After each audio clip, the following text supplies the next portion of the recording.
Hello दोस्तों, मैं ललित पटेल आपका अपना इंडी चैनल में हार्दिक स्वागत एवं अभिनंदन करता हूं। एसडीएम ज्योति मौर्य का दिल्ली हाई कोर्ट में पुनः नई रिट दाखिल करने के पीछे क्या है मकसद? क्या एसडीएम ज्योति मौर्य और मनीष दुबे के मामले में आलोक मौर्य की शिकायत वापस लेने के बाद क्या नया ट्विस्ट आया है? क्या एसडीएम ज्योति मौर्य और होमगार्ड कमांडेंट मनीष दुबे और आलोक मौर्य के मामले के साथ साथ मनीष दुबे की पत्नी तनु पारासर को लेकर बीना मानवी के पास कोई नया प्लान है? आज हम बात करेंगे मनीष दुबे की पत्नी तनु पारासर और बीना मानवी की।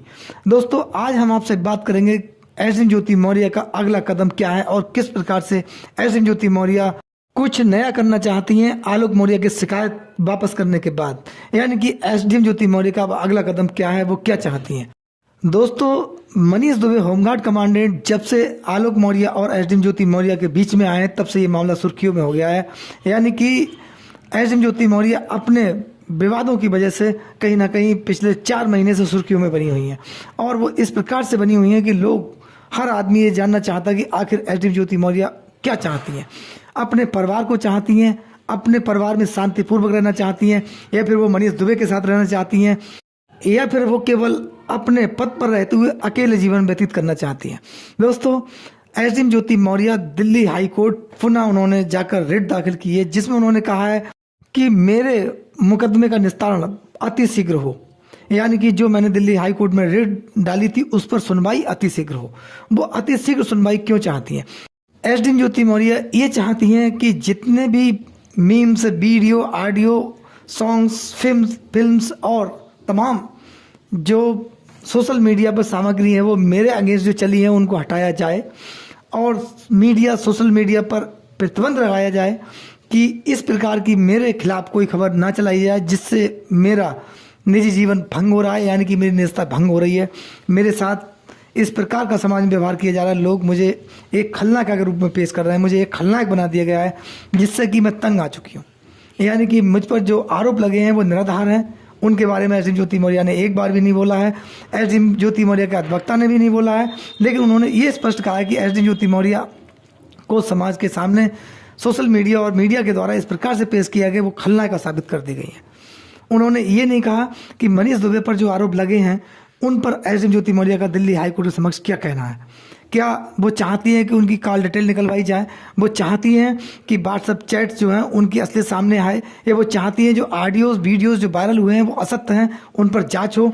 या वो चाहती हैं कि मेरे ऊपर जो आरोप भ्रष्टाचार के लगे हैं, अवैध धन वसूली के लगे हैं, उन पर जांच हो और सच्चाई देश की जनता के सामने आए? जो भी दोषी हो उस पर कार्रवाई हो। मैं इसमें सहयोग करूंगी, जितने भी एविडेंस अगर जांच टीम मांगेगी, जांच अधिकारी मांगेंगे, मैं उसके समक्ष रखूंगी और निष्पक्षता के साथ देश के साथ सामने आना चाहती हूँ। एसडीएम ज्योति मौर्य ने ये रिट दिल्ली हाई कोर्ट समक्ष दाखिल नहीं की है, उन्होंने कहीं एप्लीकेशन नहीं दी है, उन्होंने कोई बयान मीडिया के सामने आज तक नहीं दिया है। मनीष दुबे के साथ जो संबंध है उनको नकारा नहीं है।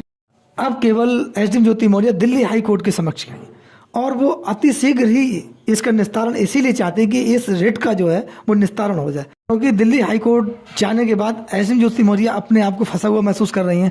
कहीं ना कहीं उन्हें यह भी डर है कि दिल्ली हाई कोर्ट से मुझे फटकार भी लग सकती है। काफ़ी ऐसे रीज़न है एसडीएम ज्योति मौर्य के दिमाग में चल रहे हैं। उन्होंने जो कानूनी जानकार कहते हैं कि इसमें एसडीएम ज्योति मौर्य को किसी प्रकार की ऐसी डायरेक्शन दिल्ली हाई कोर्ट से नहीं मिलेगी जो चाहती हैं। दूसरा पक्ष ये, इस मामले में काफ़ी बीना मानवी के बयान आ रहे थे, काफ़ी बीना मानवी बोल रही थी, लेकिन अब बीना मानवी साइलेंट हो गई हैं। इसके पीछे भी एक बहुत बड़ी कहानी है। मैं आपको बताऊं दोस्तों, इसमें एक कहानी है कि अब एसडीएम ज्योति मौर्य के खिलाफ जब से आलोक मौर्य ने शिकायत वापस ली है, आलोक मौर्य बैकफुट पर है, साइलेंट है, उनका परिवार एक नहीं है, ये सब जानते हैं, हम और आप सब जानते हैं। एसडीएम ज्योति मौर्य आलोक मौर्य के साथ नहीं है, सच्चाई है। क्योंकि उधर आलोक मौर्य के बड़े भाई विनोद मौर्य की पत्नी शुभ्रा मौर्य ने भी, उनके पूरे परिवार पर मुकदमा लिखवा दिया गया है। उसमें भी आलोक मौर्य और उनका पूरा परिवार, उनके भाई विनोद मौर्य और आलोक मौर्य के माता पिता और स्वयं आलोक मौर्य उस मुकदमे में आरोपी हैं। लोगों का कहना है कि यहाँ पर पेशबंदी में एसडीएम ज्योति मौर्य ने शुभ्रा मौर्य से मुकदमा लिखवाया है अपने पक्ष में लेकर, और ये वही वायलेंस का मुकदमा लिखवाया, घरेलू हिंसा, दहेज उत्पीड़न, तमाम ऐसे आरोप जो एसडीएम ज्योति मौर्य ने आलोक मौर्य पर लगाए थे वही आरोप शुभ्रा मौर्य ने लगाए हैं। दोस्तों, यहाँ पर एक बात और है, वो है होमगार्ड कमांडेंट मनीष दुबे और तनु पाराशर की। अब लोगों का ये कहना है, इसमें जानकारी लोगों की ये है कि अब इस मामले को मैनेज करके तनु पाराशर को भी हैंडल किया जा रहा है। यानी कि तनु पाराशर पर कहीं ना कहीं Manish Dubey, SD Jyoti Maurya and company पूरी या दबाव बने, समझौता हो, जो भी हो, लेकिन तनु पाराशर और मनीष दुबे का जो विवाद है उसका निस्तारण हो, अति शीघ्र निस्तारण हो। इसमें अब बीना मानवी जो पूरे मामले की प्रवक्ता थी, उन्होंने अपने आप को साइलेंट कर लिया है। इसके पीछे भी एक कारण है। बीना मानवी का अब एक भी बयान एसडी ज्योति मौर्य के मामले में नहीं आया, क्योंकि मीडिया और सोशल मीडिया में बीना मानवी के खिलाफ काफ़ी बातें लोगों ने कही हैं। लोगों ने उनकी छवि को कहीं ना कहीं दूसरे प्रकार से उजागर किया है। इसके पीछे कितनी सच्चाई है वो बीना मानवी स्वयं जानती होंगी। लोगों का कहना है कि इसमें डील हुई है बहुत बड़ी, बीना मानवी ने खुलकर पक्ष इसीलिए किया है। तमाम ऐसे आरोप हैं, कहीं ना कहीं उनका पक्ष भी लोगों ने दिखाया है, लेकिन इसकी सच्चाई क्या है वो ही जान सकती हैं। दोस्तों, तीसरी बात इसमें यह है कि अब एसडी ज्योति मौर्य को घबराहट होने लगी है कि मुझे खलनायक का कहा जा रहा है। एसडी ज्योति मौर्य को कहीं ना कहीं डर महसूस होने लगा है कि मेरा समाज में उठना बैठना निकलना मुश्किल हो गया है। यहाँ पर लोगों का एक प्रश्न है एसडी ज्योति मौर्य से कि जो आपका कृत्य है, अगर आप पर झूठे आरोप लगाए गए हैं आलोक मौर्य के द्वारा, तब आप इन आरोपों को लेकर मीडिया के सामने या फिर न्यायालय क्यों नहीं जाती और अपने आप को सत्य साबित करने का प्रयास क्यों नहीं करती? आप अपने बयान क्यों नहीं देती? आप कहीं प्रार्थना पत्र देकर, आप एक जो है प्रशासनिक अधिकारी हैं, एक प्रार्थना पत्र देकर कहें कि एक प्रशासनिक अधिकारी पर झूठे आरोप लगाए जा रहे हैं, ये सब आरोप निराधार हैं, जो भी शिकायत करता है उस पर कड़ी कार्रवाई हो, निष्पक्ष इसकी जांच हो। इस प्रकार की रिट एसडी ज्योति मौर्य दिल्ली हाई कोर्ट के समक्ष लेकर क्यों नहीं जा रही हैं? यहाँ तक कि एसडी ज्योति मौर्य पर यह भी आरोप लगे कि वो यूपी में हैं, उन्होंने इलाहाबाद लखनऊ का दरवाजा नहीं खटखटाया। इसके पीछे कारण क्या है? ये भी एसडी ज्योति मौर्य को क्या यहाँ से रिलीफ मिलने वाला नहीं था? यहाँ पर न्यायालय नहीं है या यहाँ के न्यायालयों पर उन्हें विश्वास नहीं है? एसडी ज्योति मौर्य के खिलाफ जब से आलोक मौर्य ने शिकायत वापस ली है, उसके बाद इसमें प्रतीक्षा की गई और धीरे धीरे मामले को साइलेंट मोड पे ले जाया गया।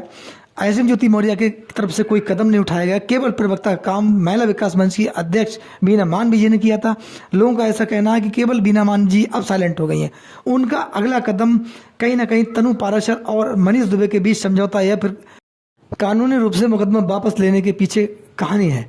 वो ये चाहती हैं कि ये मामला भी किसी न किसी प्रकार से निपटे, लेकिन तनु पाराशर पीछे हटने को नहीं है। वो उनका कहना है कि मैं कानूनी जंग लड़ूंगी और मनीष दुबे के खिलाफ अगर हुआ, जब मेरे साथ धोखाधड़ी भी हुई है, धोखे से मुझसे धन हटा गया है, उसमें भी कार्रवाई करूंगी। आलोक मौर्य जैसी शिकायत में वापस लेने के मूड में नहीं हूँ। दोस्तों, तनु पाराशर के बारे में उनके नज़दीकी लोगों का कहना है कि वह एक साहसी और संघर्षशील महिला है, कहीं ना कहीं कानूनी रूप से मनीष दुबे को पटकनी देने के मूड में है और पूरी तैयारी में है।